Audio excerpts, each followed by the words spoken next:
ప్రభువైన యేసుక్రీస్తు వారి నామములో మీ అందరికీ వందనాలు తెలియజేస్తున్నాను. నూతన సంవత్సరంలో మొదటి వర్తమానం మీకు అందించాలని ఆశ కలిగి ముందుకొచ్చాను.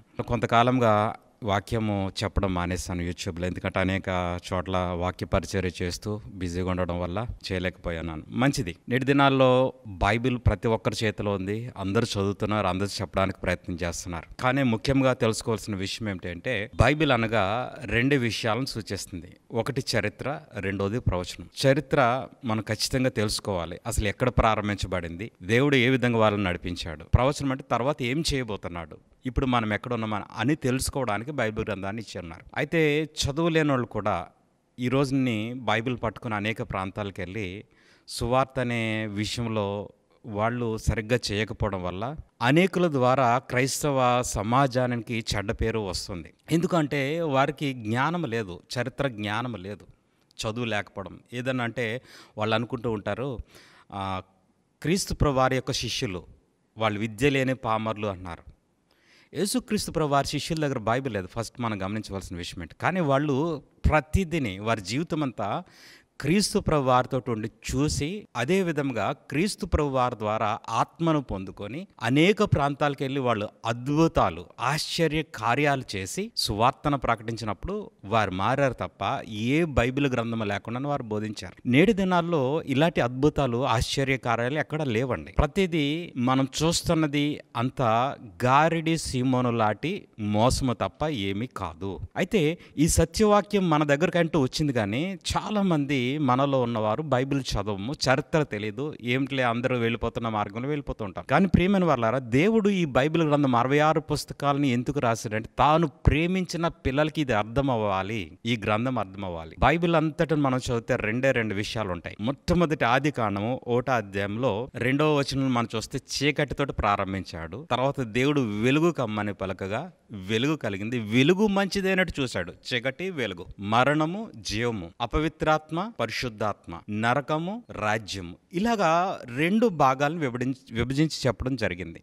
అయితే బైబిల్ గ్రంథాన్ని చూస్తున్న మనము, బైబిల్ అంతా మెయిన్ క్యారెక్టర్ 1 ఎవరంటే దేవుడు. దేవుడు అనే పేరు మనం పెట్టుకున్నాము. ఆయన పేరు ఏమిటి అని మోషే అడిగినప్పుడు దేవుడు ఏమన్నాడంటే, నేను ఉన్నవాడను, ఆయన పేరు కాదు, ఉన్నవాడను అని చెప్పుకొచ్చారు. ఆ ఉన్న దేవుడు మానవులకు పుట్టించిన మనకి వీళ్ళిద్దరి మధ్యన జరుగుతున్న సిచ్యువేషన్ ఏదైతే ఉందో దాన్నే బైబిల్ గ్రంథంలో రాయడం జరిగింది. ప్రియమైన సహోదరి సహోదరులారా, ఇప్పుడు మధ్యలో దెయ్యం యాడ్ అయింది మనకి. ఇలా కొత్తవి యాడ్ అయినాయి. చూడండి, జీవము, మరణము, చీకటి, వెలుగు, ఇరుకు మార్గము, విశాల మార్గము, అన్ని చూస్తే 2 వేరియేషన్స్ కనిపిస్తున్నాయి బైబిల్ గ్రంథంలో. అదే శరీర క్రియలు, ఆత్మక్రియలు అని. వీటి గురించి ఈ రోజు మనం మాట్లాడుకుందాం. చూడండి, దేవుడు వెలుగు కమ్మని పలుకగా వెలుగు కలిగాను. 3వ వచనం 1వ అధ్యాయం. వెలుగు మంచిదైనట్టు దేవుడు చూచాను, దేవుడు వెలుగుకు చీకటిని వేరుపరచను, సపరేట్ చేశాడు. ఎందుకు ఇలా సపరేట్ చేశాడు, ఎందుకు మంచిదైనట్టు చూశాడు, చీకటి మంచిదని ఎందుకు చెప్పలేదు? ఇదే కొత్త నిబంధనలకు వచ్చినప్పుడు మనం, మీరు చీకటి సంబంధాలు కాదు, మీరు వెలుగు సంబంధాలు. అసలు ఏమిటి అని అంటే,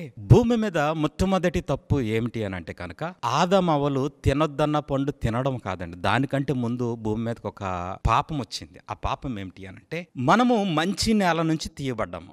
ఆదాము అనగా మంటి నుండి తీయబడిన వాడు.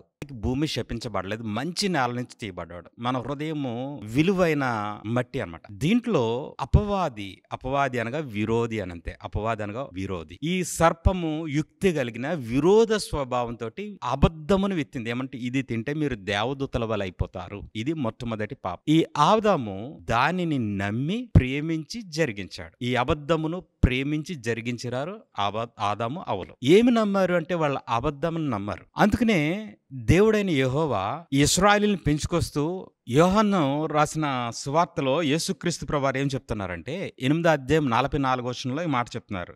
మీరు మీ తండ్రి యగు అపవాది సంబంధులు, పరలోకముందున్న దేవుని సంబంధులు కాదు, అపవాది సంబంధులు. మీ తండ్రి అపవాది, మీ తండ్రి దురాశ వలన నెరవేర్చుకోరుచున్నారు.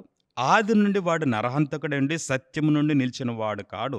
వాని యందు సత్యము లేదు. వాడు అబద్ధమాడినప్పుడు తన స్వభావం అనుసరించి మాట్లాడును. వాడు అబద్ధికుడును, అబద్ధమునకు జనకుడునై ఉన్నాడు.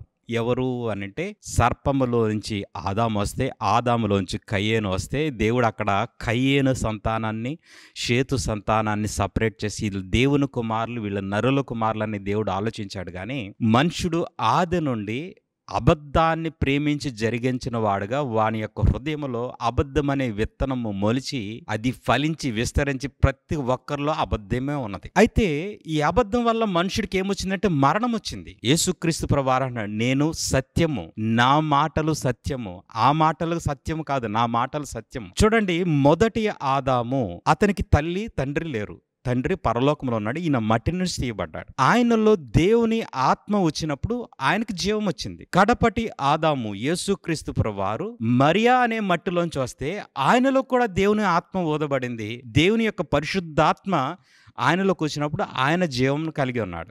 మొదటి ఆదాము మరణమైతే కడపటి ఆదాము జీవం తీసుకొచ్చాడు. ఈయనలో మొదటి ఆదాము అబద్ధమును ప్రేమిస్తే ఈయన సత్యమును ప్రేమించాడు. ఈయన దేవుని కుమారుడే, ఈయన దేవుని కుమారుడే. కానీ ఇక్కడ విషయం ఏమిటి అంటే, ఈయన మాట వినని కుమారుడు యేసుక్రీస్తు ప్రభు అయితే మాటకు లోబడిన కుమారుడు కాబట్టి ఈయన ప్రియ కుమారుడు అన్నాడు. ప్రియమైన వాళ్ళారా, అందుకనే యాకోబు రాసిన పత్రిక 1:18 ఆయన తాను సృజించిన వాటిలో మనము ప్రథమ ఫలంగా ఉండాలి. మనుషుడు ఎప్పుడు ప్రథమ ఫలంగా ఉండాలని ఆయన అనుకున్నాడు. కానీ ఆదామైతే అలా లేడు. ఇప్పుడు సత్యవాక్యం వలన మనల్ని తన సంకల్ప ప్రకారము, కానీ సత్యవాక్యం అంటే యేసుక్రీస్తు వారిలో దేవుని ఆత్మను పంపించి ఆ ఆత్మ మనకు బోధించి సత్యవాక్యము. దేవుడు సత్యవంతునుడు, దేవుడు ప్రేమస్వరూపి, దేవుడు వెలుగై ఉన్నాడు. అదే యేసుక్రీస్తు ప్రభువారు, నేను సత్యమే మాట్లాడుతున్నాను, నేను లోకానికి వెలుగై ఉన్నాను, నేను దేవుని ప్రేమనే ప్రకటిస్తున్నాను అంటున్నాడు. ఈరోజు గమనించవలసిన విషయం ఏంటంటే, మొదటగా చీకటి వచ్చింది. చీకటికి సపరేట్ చేయడానికి వెలుగును కలుగజేసి వెలుగును చీకటిని సపరేట్ చేశాడు. దీనినే పరిశుద్ధత అన్నారు. హోలీ అంటే ఏమిటి అనంటే, మన హీబ్రూ భాషలో మనం దాన్ని స్టడీ చేస్తే వేరుపరచబడుట, సపరేట్ చేయట. హోలీ అంటే పరిశుద్ధత అంటే అది మంచిదైనట్టు చూశాడు. ఈ రోజుని దేవుడు అబ్రహామును ఎక్కడి నుంచి తీసుకొచ్చాడు? ఊరి నుంచి తీసుకొచ్చాడు. దాని పేరు బాబేలు. తర్వాత ఇప్పుడు బబులోనుగా పిలువబడ్డది. తర్వాత కాలంలో ఆ బాబేలు నుంచి దేవుడు అన్యులలోంచి సపరేట్ చేసి తీసుకొచ్చేసాడు. ఇక్కడ కూర్చున్న మనల్ని కూడా ఏమంటున్నాడు అంటే, మీరు ఇప్పటి నుంచి చీకటి సంబంధులు కాదు, మీరు వెలుగు సంబంధులు. అయితే ప్రియమైన వాళ్ళారా, ఈ చీకటి ఏది అయితే ఉందో ప్రారంభంలో దాంట్లోంచి వెలుగు ఎలాగ సపరేట్ చేశాడో, ఆదాములో ఉన్న అబద్ధములో నుంచి కడపటి ఆదమైన క్రీస్తులోని సత్యమును తీసుకొచ్చి మనలో పెట్టాలని దేవుని ప్రయత్నం. ఈ సత్యం ఏమిటి అనంటే దేవుని యొక్క వాక్. మనలో 2 స్వరాలు ఉంటాయి. ఒకటి అబద్ధం అనే స్వరము, రెండోది నిజం అనే స్వరం. అబద్ధం అనే స్వరము మనకి ఎప్పుడు బలంగా ఉంటది. దీనిని శరీరం అన్నాడు. నిజం అనే స్వరము చాలా దూరంగా బలహీనంగా ఉంటది. దీని ఆత్మ. అందుకని యేసుక్రీస్తు ప్రభువారు అన్నారు, ఆత్మ సిద్ధమే కానీ శరీరము బలహీనము. మనం పాట పాడుతూ ఉంటాం, నడిపించు నానవ నడి సముద్రము నా దేవ. సాధారణంగా పాటగాళ్ళు రాసే పాటలన్నీ ఎట్లా ఉంటుందంటే, నేను సముద్రంలో కొట్టుకెళ్ళిపోతున్నాను, నా నావ మునిగిపోతుంది, తుఫాన్లో చిక్కుపడిపోయాను, నన్ను కాపాడి దరికి చేర్చు ప్రభువా అని ఉంటుంది. నడిపించు నానవ అనే పాట మాత్రం టోటల్గా డిఫరెంట్ అండి. ఆ పాటలో ఏముంటుందంటే, నేను నా పడవని నన్ను నడి సముద్రానికి తీసుకెళ్ళు, అక్కడ నడి సముద్రం లోపల లోతైన జలములలో లోతున వినబడు స్వరమా. దేవుని స్వరం ఎక్కడ వినపడుతుంది? లోతుగా ఉంటుంది. అందుకనే దేవుడు చెప్తూ మాట్లాడుతున్న మాట ఇర్మీ గ్రంథం 17:9 ఉంటాడు, నరుని యొక్క హృదయము ఘోరమైన వ్యాధి గలది, దాన్ని గ్రహింపగలవాడు ఎవడు. దాంట్లో వచ్చే స్వరం ఎలాంటిదంటే సమస్తం అబద్ధమే. చాలామంది అనుకుంటూ ఉంటారు, నేను అందంగా ఉన్నాను, నేను దేనికి పనికిరాను, నన్ను దేవుడు ఎందుకు ఇలా సృష్టించాడు, నేను దేనికి చేతకాని వాడిలాగా అయిపోయాను, నేను ఒక మాట మాట్లాడిన. ప్రియమైన వాళ్ళారా, ఇది అబద్ధము. దేవుడు పర్ఫెక్ట్గా మనల్ని సృష్టించాడు, మనుషుల్ని చాలా మంచిగా చేశాడు. కానీ ఈ సమాజంలో నువ్వు పుట్టిన తర్వాత నీకు పేరు పెట్టింది సమాజము, నీకు భాష నేర్పింది సమాజము, నీకు నడక నేర్పింది సమాజం, నీకు ఆహార అలవాట్లు నేర్పింది సమాజము, నువ్వేం చదవాలన్నది నేర్పింది సమాజం, ఎలా చదవాలి ఏం చేయాలనేది సమాజం నేర్పింది. కానీ దేవుని యొక్క ఉద్దేశము వేరే. మనుషుడు మానవ దృష్టిలో ఈ శరీరాన్ని సుఖపెట్టాలని వెళ్ళిపోతున్నాడు. దీనిని అబద్ధమైన స్వరం అన్నాడు. దేవుడు అంటున్నాడు, ఈ శరీరం నశించిపోతుంది, ఆత్మ జీవింపచేస్తుంది. ఈ ఆత్మ దేవుని యొక్క స్వరము. చూడండి, ప్రతిదీ సపరేట్ చేశాడు. ఇరుకు మార్గము, విశాల మార్గం. నీకు ఏది కావాలి నువ్వు కోరుకో. ఏమిటి అంటే మనుషుడు విశాల మార్గంలో కంఫర్ట్ ఉంటుంది, విశాల మార్గంలో అన్ని దొరుకుతాయి అని వాడు హృదయం చెప్తుంది. అందరూ పోయే మార్గంలో పోతున్నారు. ఇరుకు మార్గము అని అంటే అదేదో కష్టతరమైందని కాదు. ఇరుకు మార్గము మనం నేర్చుకోవాలి. చూడండి, ఇప్పుడు మిమ్మల్ని సడన్ గా వేరే కంట్రీకి తీసుకెళ్ళి అక్కడ ఫుడ్ పెడితే తినలేరు. తిన్న వెంటనే మీకు వామిటింగ్స్ అయిపోతాయి. ఎందుకంటే బికాస్ అది మీరు ఎప్పుడు టేస్ట్ చూడలేదు, ఆ స్మెల్ మీకు అలవాట్లేదు. కానీ వాళ్ళకి చాలా ఇష్టం. కానీ ఇదే మనం అక్కడ ఉండి నేర్చుకుంటే అది అలవాటు అయిపోతుంది. ఇరుకు మార్గం కూడా అంతే. ప్రియమైన సహోదరి సహోదరులారా, ఈ రోజు మనం వాక్యం నేర్చుకోవాల్సిన విషయం ఏమిటి అంటే, బైబిల్ ని జాగ్రత్తగా చదువుతున్నప్పుడు ఈ చరిత్ర ఎప్పుడు జరిగింది, ఎందుకు జరిగింది, దేవునికి ఎందుకు అంత కోపం వచ్చింది, వాళ్ళు దేనిని అవలంబించి నడిచారు అని అంటే, వాళ్ళు ప్రవక్తలు, వాళ్ళ అధికారులు ఇహలోక సంబంధమైన పద్ధతులను ఆచరిస్తూ ఇది దైవోపదేశములుగా మాట్లాడారండి. చూడండి, అందుకనే అపోస్తులైన పౌలు రోమాలో కట్టిన సంఘాలకన్నీ ఏం చెప్తున్నాడంటే, ఇదిగో మీరు అపవాది నిల్చున్న చోటనున్నారు. అపవాది అనగా రోమా నిల్చున్న చోట నిల్చున్నాడు. వాడు గర్జించు సింహం వలె ఎవరిని మింగుదునా అని చూస్తున్నాడు. ఏ సంఘాన్ని నాశనం చేయాలని చూస్తున్నాడు. ఎందుకంటే రోమా క్రైస్తవ్యం ఎరగనట్టుది. అటువంటి రోమాలో దానియేలు గ్రంథము 6వ అధ్యాయంలో చెప్పబడిన 4వ జంతువు రోమా. ఆ రోమాలో ఏం జరుగుతుందో చెప్తున్నాడు. వాడు మహోన్నతుని పరిశుద్ధులను నలగగొట్టును. మహోన్నతుని పరిశుద్ధులను నలగొడతాడు. ఎప్పుడు అనంటే యేసుక్రీస్తు ప్రభువారి నిబంధన స్థిరపరిచిన తర్వాత ఆ రాజు వచ్చినట్టు రాజు ఆ యెరూషలేములో కట్టిన మందిరాన్ని పడగొట్టిన తర్వాత మీరు చెరలోకి వెళ్ళిపోతారు. అక్కడ ఈ పరిశుద్ధులు అంటే బాప్తిసం పొందిన వారే పరిశుద్ధులు. పాత నిబంధన గ్రంథంలో పరిశుద్ధులు ఎవరున్నారంటే ప్రవక్తలు అభిషేకం పొందిన వారు మాత్రం, మిగిలిన వారెవరు పరిశుద్ధులు కాదు.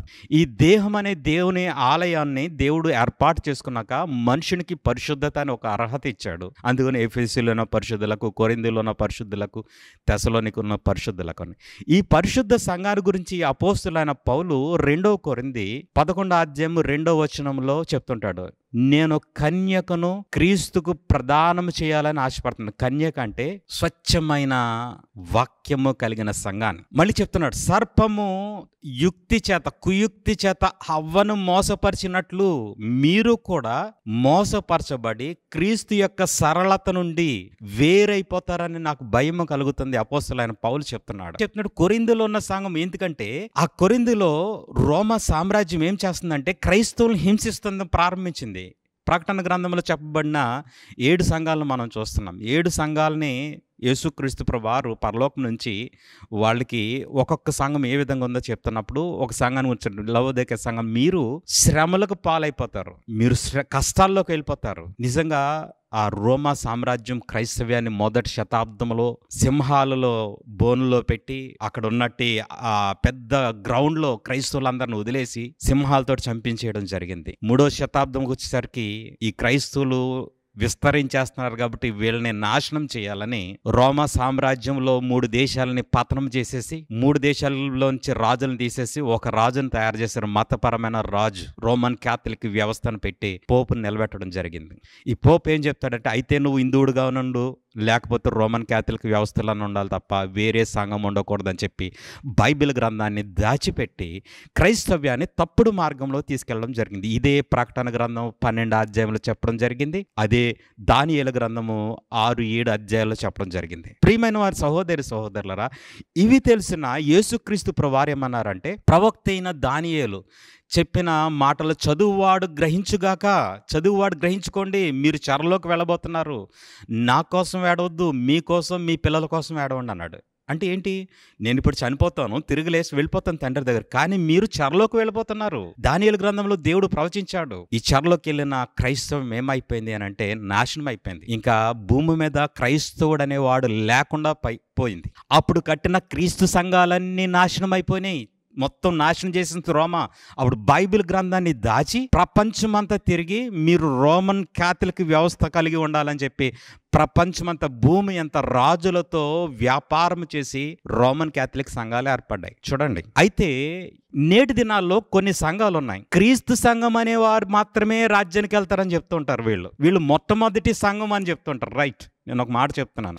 1500 సంవత్సరాలు బైబిల్ దాచినప్పుడు క్రీస్తు సంఘం ఎక్కడుంది? ఇంకొక విషయం చెప్తున్నాను. ప్రభువా ప్రభువా అని పిలిచేవాడు పరలోక రాజ్యంలో చేరడు. మీ భ్రమలో బ్రతుకుతున్నారు మీరు. క్రీస్తు సంఘం అని పెట్టుకుంటే బైబిల్ రాజ్యానికి వెళ్తారని ఎక్కడా లేదండి.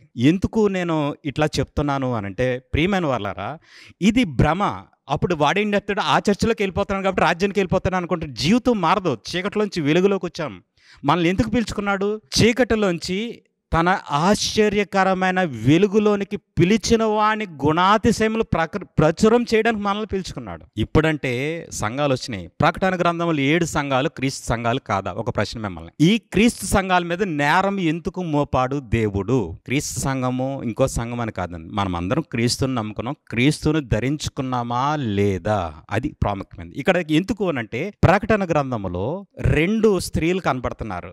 వేశ్య అయిన స్త్రీ, కన్యక అయిన స్త్రీ. కన్యక అయిన స్త్రీ ఏంటి, వేశ్య అయిన స్త్రీ ఏంటి అనే విషయాల్ని మనం మాట్లాడుకోవాలి. ఎందుకంటే చీకటి, వెలుగు, జీవము, మరణము, పరిశుద్ధాత్మ, అపవిత్రాత్మ అనే విషయాలు మాట్లాడుతున్నాం కాబట్టి 2 సంఘాలు. ఈ 2 సంఘాల్లో దేవుడు ఎవరికి తీర్పు తీరుస్తాడంటే వేశ్యకు తీర్పు తీస్తాడు. ఆ వేశ్య ఎవరు అసలు?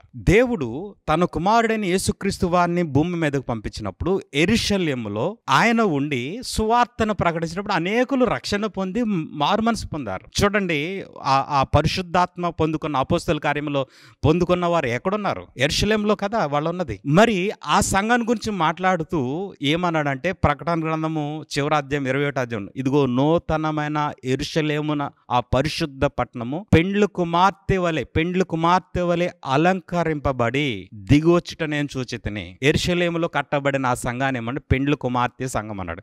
వేశ్య సంఘం అన్నాడు. ఈ వేశ్య సంఘం ఎక్కడ ఏర్పడిందంటే, రోమ్లో వాటికన్ సిటీలో పెద్ద చర్చ్ కట్టి వాళ్ళు ఇదిగో దేవుని రాజ్యం ఇక్కడ ప్రారంభించబడుతుంది, ఇదిగో క్రీస్తు రాజ్యము ప్రారంభించబడింది అని చెప్పింది వాళ్ళు అక్కడ. అయితే నా నామం పేరట అనేక క్రీస్తులు వస్తారు. క్రీస్తులు అంటే రక్షకులు. ఒక వ్యక్తి చనిపోతున్నాడు, ఇంకొక వ్యక్తి వస్తున్నాడు, ఆ అధికారి, మత గురువు, బిషప్ అని పెట్టుకుంటారు కదా. బిషప్ అంటే మీకు చాలా మంది తెలియదు. మన చదువురాని వారు సేవ చేసే వాళ్ళు ఈ రోజున బిషప్ అంటే అదేదో గర్వంగా ఫీల్ అవుతారు. బైబిల్లో చూడండి, మీరు గురువులని పిలువబడవద్దు, మీ గురువు ఒక్కడే, ఆయన యేసుక్రీస్తు మాత్రమే ఉంది. మరి నువ్వు బిషప్ అని ఎందుకు పెట్టుకున్నావు? నువ్వు చీకటి సంబంధం. అదే అంటున్నాడు, మీరు మీ తండ్రి అగు అపవాది సంబంధులు. వాడు ఏం కోరుకున్నాడు అంటే, ఆదాము నేను గొప్పవాడిని, దేవదూతల వలె దేవుని స్వరూపంలో చేయబడి దేవునితో ఈక్వల్ అవ్వాలని ఆయన ఇంటెన్షన్. యేసుక్రీస్తు ప్రభువారైతే దేవుని స్వరూపంలో చేయబడినప్పటికీ నేను దేవునితో సమానుడని ఆయన ఎంచుకోలేదు. మనుషుడిగానే ఉండడానికి ఆయన ఇష్టపడ్డాడు. కానీ ఇక్కడైతే అపవాది సంబంధి అయినట్టు, అంటే ఆ సర్పము మాట విని ప్రేమించి జరిగినించి ఆదాము ఏమనుకున్నాడు అంటే, దేవునితో సమానము, దేవదూతలలాగా అయిపోయి పరలోకంలో ఉండాలని ఆయన ఆశ. ఇక్కడ ఇద్దరు దేవుని పిల్లలే. చాలా జాగ్రత్తగా అనిపించండి. ప్రకటన గ్రంథం 18వ అధ్యాయంలో చెప్పబడిన ఆ వేశ్యకు యేసుక్రీస్తు ప్రభువారు రావడం ఆయనకి తీర్పు తీరుస్తాడు. ఆ వేశ్య ఎవరు అంటే, తప్పుడు బోధను నమ్మి, అబద్ధపు మాటలను నమ్మి జరిగించి బోధిస్తున్న సంఘాలకి మాత్రమే. అన్యులకు తీర్పు తీర్చవలసిన అవసరం లేదు. ఎందుకంటే వాళ్ళు దేవుని ఎరగనట్టు వారు. నువ్వు నన్ను ఎందుకు నమ్ముకోలేదంటే వాళ్ళు ఏం చెప్పలేరు. ఎవరికి తీర్పు అంటే వేశ్య సంఘము. ఈరోజుని చీకటిలోంచి వెలుగులోకి వచ్చావా, లేకపోతే ఇంకా నా అబద్ధమును ప్రేమిస్తున్నావా? అబద్ధం అంటే ఏంటి? నువ్వు బోధించే సంఘంలో బిషప్ అనడానికి అది అబద్ధ సంఘం. ఎందుకంటే బిషప్ అనగా మత గురువు. డిక్షనరీ తీసి చూడండి. ఫాదర్ అనగా తండ్రి. బైబిల్ గ్రంథంలో ఏం బోధించాడు? మీరు తండ్రులను పిలవబడవు, యేసుక్రీస్తు వారు. నేను సత్యమే మాట్లాడుతున్నాను, నా యందు అసత్యం ఎంత మాత్రమే లేదు, నాలో చీకటి ఎంత మాత్రమే లేదు. ఆయన చెప్పిన మాట నమ్మలేని దౌర్భాగ్యులం మనం. మీరు మత గురువులు అనొద్దంటే బిషప్ అని పెట్టుకోవడానికి ఇష్టపడుతున్నారు, రెవరెండ్ అని పెట్టుకోవడానికి ఇష్టపడుతున్నారు. పూజనీయులు. ఎవడు పూజనీయుడు? పరలోకముందున్న దేవుడు ఒక్కడే పూజనీయుడు, మనము కాదు. నేటి దినాల్లో సంత వీధుల్లో వందనాలు కోరుకుంటున్నారు. ఎందుకు కోరుకుంటున్నారు అని అంటే, ఆదాం అదే కోరుకున్నాడు, నేను హెచ్చింపబడాలనుకున్నాడు. ఈరోజు నువ్వు బైబిల్లో ఒక కామా పెట్టలేదు, ఒక పులి స్టాప్ పెట్టలేదు, ఒక అక్షరం చెరపలేదు. సన్మానం దేనికి? దండలు దేనికి? అటువంటి సంఘంలో మనము ఏం చేస్తున్నాము అని అంటే, వాళ్ళతో పాటు చప్పట్లు కొడుతున్నాం. సత్యము హృదయంలో ఉండాలి. మరి మీ పైన అధికారులుగా ఉన్న వారిని సన్మానించుము అన్నాడు కదండి. సన్మానించడం అంటే సాల్వ్ కప్పడం, లోకస్తులు కప్పే సాల్వ్ కాదండి. వారిని గౌరవించండి, వారికి ఇవ్వాల్సిన ప్రాధాన్యత ఇవ్వండి, వారి మాట వినండి, వాళ్ళకి లోబడి మీరు మీ జీవితాలను మార్చుకోండి అని చెప్పడం జరిగింది. అంతే తప్ప ఆ సన్మానం తీసుకొచ్చి ఈ సన్మానం పెట్టుకొని లోకస్తుల పద్ధతి కాదు. వెలుగు లోకంలోనికి వచ్చాను, చీకటి దానిని గ్రహింపకుండాను. యోహాను సువార్తలు చెప్పబడిన మాట ఎంత స్పష్టంగా రాశాడు. అప్పటి వరకు వెలుగు లేదంటే లేదు, మనుషుని హృదయము చీకటిలోనే ఉంది, డార్క్నెస్లో ఉంది. ఏమిటి అని అంటే కనుక వీడు అబద్ధమనే చీకటిలోనే బ్రతుకుతున్నాడు. యేసుక్రీస్తు వారు వచ్చి వెలుగు అనే వెలుగును తీసుకొచ్చి చీకటిని సపరేట్ చేశారు. అందుకనే ఆ నిబంధన తీసి ఈ నిబంధన ఇవ్వడం జరిగింది, ఆత్మ సంబంధమైన నిబంధన ఇవ్వడం జరిగింది. ఇక్కడ ఏ సంఘమైనా ఎలాంటి సంఘమైనా లేదండి, ఒకటే గుర్తుపెట్టుకోండి. నీవు వేశ్య సంఘంలో ఉన్నావా, పరిశుద్ధుల సంఘంలో ఉన్నావా? అన్ని సంఘాలకి తీర్పు తీరుస్తాను, నీ సంఘానికి తీర్పు తీర్చున్నాను అనలా. 1500 సంవత్సరాలు ఏ సంఘం లేదు, ఒక్క రోమన్ క్యాథలిక్ సంఘం ఉంది, రష్యాలో ఉన్న ఆర్థడాక్స్ క్రిస్టియనిటీ ఉన్నది మాత్రమే, ఇంకేమీ లేదు. వాళ్ళు టర్కీలో ఉండేవారు. టర్కీలో ఉన్నప్పుడు ఈ మొహమ్మదీయులు దండయాత్ర వెళ్ళినప్పుడు, తుర్కులు దండయాత్ర వెళ్ళినప్పుడు అక్కడి నుంచి వాళ్ళు వెళ్ళిపోయారు, రష్యా వెళ్ళిపోయారు. ఇప్పుడు రష్యా కమ్యూనిస్ట్ కంట్రీ. ఆ కమ్యూనిస్ట్ వాళ్ళకి దేవుడు అంటే పడదు. వాళ్ళు ఆ ఆర్థడాక్స్ వాళ్ళ మాట విని బాప్తిసం పొందారు. రేపటి దినాన వాళ్ళు వచ్చి వెనక టర్కీలోనే నిలబడతారు. ప్రియమైన వాళ్ళరా, బైబిల్ గ్రంథం చెప్పబడుతున్న మాటలను విడిచిపెట్టి సంబంధం లేని దెయ్యం, ఆ దెయ్యాలు వదలగొట్టోడు ఉంటాడు, ఆ దెయ్యంగాడు ఇలా చేస్తున్నాడు, ఆ సాతానుగాడు ఇలా చేస్తున్నాడు, ఈ బోధలు ఎక్కువైపోయిన. క్రీస్తు బోధ లేదు, దేవుని బోధ లేదు, వెలుగు లేదు. సాతానుగాడు ఏంటండి అసలు? ఫస్ట్ పాయింట్ మిమ్మల్ని అడుగుతున్నాను. దేవుడు, మనుషులు ఉన్నారు. దేవుడు సర్వశక్తిమంతుడు, మనుషుడు దేవుని చేత చేయబడిన సృష్టి. ఈ సాతాను అనేవాడు అంట వచ్చి మనుషుల్లో దూరి పాపం చేయించేస్తున్నాడు అంట. ఇప్పుడు దేవుడు శిక్ష ఎవరికి వేస్తున్నాడు? కామన్ సెన్స్ తోటి ఆలోచించి శిక్ష ఎవరికి వేస్తున్నాడు? మనుషుడికి వేస్తున్నాడు. దేవుడు సర్వశక్తి గలవాడు కనుక, దేవుడు సర్వశక్తిమంతుడు. ఈ సాతాన్ని చంపేస్తే మనుషులకి ఏ శోధన ప్రాబ్లం ఉండదు కదా. మనుషుని యొక్క ఆత్మ అపవిత్రమైంది. వీడు కోరికలు శరీరాశ, నేత్రాశ, జీవపుడంబం అనే 3 తండ్రి వలన కలిగినవి కాదు. అయితే నరుని యొక్క హృదయం ఘోరమైన వ్యాధి గలదన్నాడు, కానీ బైబిల్లో ఎక్కడ సాతానుగాడు మంచోడు కాదని ఎక్కడ? సాతాను అనగా ఒక భాష, దెయ్యము అనగా మన తెలుగు భాష. అలాగే అపవాది, విరోధి, సాతాను, ఇవన్నీ ఏమిటి అని అంటే దేవునికి వ్యతిరేకంగా ఆలోచించే వారికి ప్రాంతాలను బట్టి మాటలు మార్చుకుంటూ భాషను బట్టి అది ప్రతిపదార్థం గారు చెప్పడం జరిగింది. ప్రతిపదార్థాలు అని అంటే ఒక మాటకి 2-3 అర్థాలు ఉంటాయి కదా, ఆ విధంగా చెప్పడం జరిగింది. జలములు, నీరు రెండు ఒకటే. అది హిందీలోకి వెళ్తే పానీ అంటారు, ఇంగ్లీష్లోకి వెళ్తే వాటర్ అంటారు. ఇలాగా మన బైబిల్ హీబ్రూ నుంచి గ్రీక్కి, అలాగే ఇంగ్లీషు, తెలుగు అలా మారుకుంటూ వచ్చినప్పుడు దాన్ని పదాలను మార్చుకుంటూ వచ్చేసారు. చాలా జాగ్రత్తగా ఆలోచించండి. దేవుడు వెలుగు నుంచి చీకటిని సపరేట్ చేశాడు, ఇది మంచిదైనట్టు చూశాడు. అలాగే మనము కూడా లోకులతో సాంగత్యము చేయవద్దు. వెలుగుకి చీకటికి ఏమి పొందిక? క్రీస్తుకు బెలియాలదో ఏం సందర్భము? మనం చీకటి సంబంధం కాదు, మన వెలుగు సంబంధము. మనం సపరేట్గా ఉండాలి, పరిశుద్ధంగా ఉండాలి. అందుకనే హృదయ శుద్ధి గల వారు ధన్యులు, వారు దేవుని చూచెదరు అనే మాట చెప్తున్నాడు. హృదయ శుద్ధి అంటే హృదయము, మనలో ఉన్న హృదయంలో శుద్ధి కావాలి. ఈ శుద్ధి లేదు. ఆల్రెడీ అపవాది యొక్క పిల్లలము.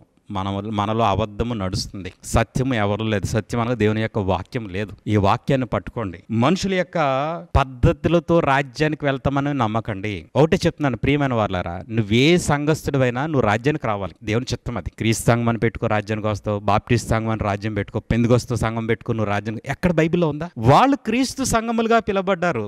పెట్టుకున్నంతలో క్రీస్తు సంఘం అని మనం అనుకుంటే సరిపోదు. క్రీస్తు సంఘం అని క్రీస్తు వచ్చిన తర్వాత అవును మీరు నిజమైన క్రీస్తు సంఘం అని ఆయన నిరూపిస్తాడు. వేశ్య సంఘం అంటే ఆయన వచ్చిన తర్వాత చెప్తాడు, ఆ శిక్ష వేసిన వాళ్ళు వేశ్య సంఘం అవుతుంది. ఆయన రావడం వేశ్యను, లేదా ఆ క్రూర మృగమును, అపవాదనియు, సాతానుని, ఆది సర్పమని, ఘట సర్పమని, రోమాలు ఏర్పడిన సంఘాలను ప్రకటన గ్రంథంలో చెప్పబడినట్టు ఆ రోమన్ క్యాథలిక్ వ్యవస్థను తీసుకెళ్ళి సర్వనాశనం చేసేస్తాడు.